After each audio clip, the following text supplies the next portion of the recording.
Amina is seeking our advice regarding legal separation. According to her, her husband has a girlfriend and that he does not go home to her twice a week. She presumes that he stays with his girlfriend during those times.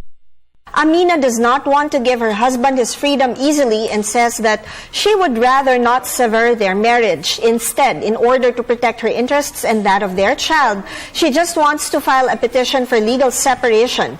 Amina wants to know the grounds therefore and where she can file the case.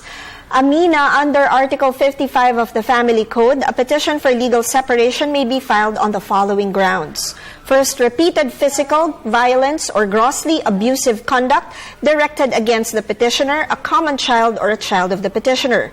Physical violence or moral pressure to compel the petitioner to change religious or political affiliation. Attempt of respondent to corrupt or induce the petitioner, a common child, or a child of the petitioner to engage in prostitution or connivance in corruption or other similar acts. Fourth, final judgment sentencing the respondent to imprisonment of more than 6 years, even if pardoned. Fifth, drug addiction or habitual alcoholism of the respondent.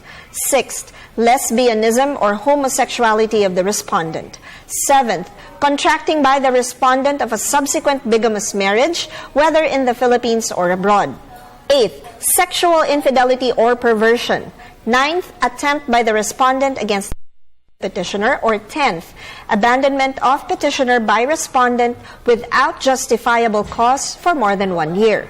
Under Section 2 on the Rule on Legal Separation, it is stated that a petition for legal separation may be filed only by the husband or the wife within 5 years from the occurrence of the foregoing acts. You may file the petition for legal separation before the family court of the place where your spouse has been residing for at least 6 months prior to the date of filing. Be reminded that our opinion is based solely on the information you provided us and it may change depending on any additional information. You are free to consult a lawyer of your choice regarding concerns. Email us at ptv4newscenter@gmail.com. Attorney JJ Jimeno Atienza for the Rule of Law.